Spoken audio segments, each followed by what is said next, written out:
Matilda by Roald Dahl. Chapter 19. The Practice. Matilda found the house empty as usual. Her father was not yet back from work, her mother was not yet back from bingo, and her brother might be anywhere.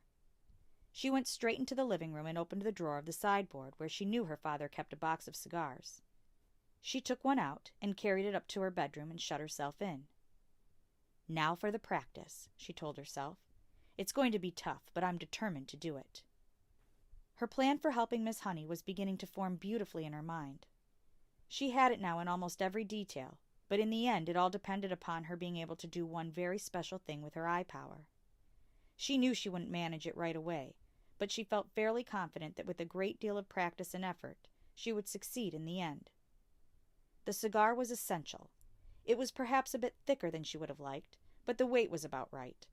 It would be fine for practicing with. There was a small dressing table in Matilda's bedroom with her hairbrush and comb on it and 2 library books. She cleared these things to one side and laid the cigar down in the middle of the dressing table. Then she walked away and sat on the end of her bed. She was now about 10 feet from the cigar. She settled herself and began to concentrate, and very quickly this time she felt the electricity beginning to flow inside her head, gathering itself behind the eyes. And the eyes became hot, and millions of tiny invisible hands began pushing out like sparks towards the cigar. "Move," she whispered, and to her intense surprise, almost at once, the cigar, with its little red and gold paper band around its middle, rolled away across the top of the dressing table and fell onto the carpet. Matilda had enjoyed that. It was lovely doing it. It had felt as though sparks were going round and round inside her head and flashing out of her eyes. It had given her a sense of power that was almost ethereal. And how quick it had been this time! How simple! She crossed the bedroom and picked up the cigar and put it back on the table. Now for the difficult one, she thought. But if I have the power to push, then surely I also have the power to lift. It is vital that I learn how to lift. I must learn how to lift it right up into the air and keep it there. It is not a very heavy thing, a cigar. She sat on the end of the bed and started again. It was easy now to summon up the power behind her eyes. It was like pushing a trigger in the brain.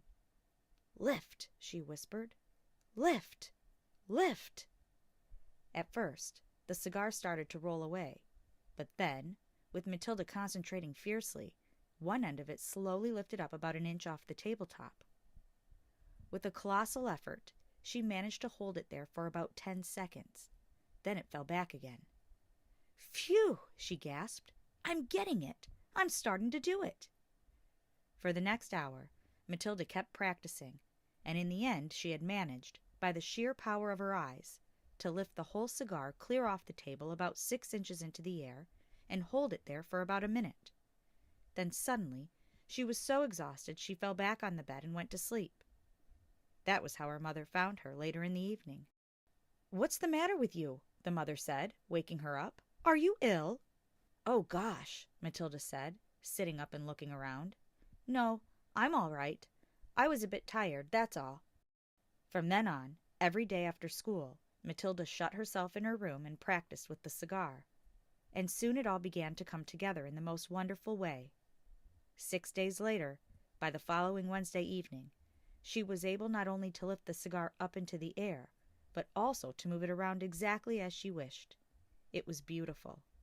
"I can do it," she cried. "I can really do it. I can pick the cigar up just with my eye power and push it and pull it in the air any way I want." All she had to do now was to put her great plan into action.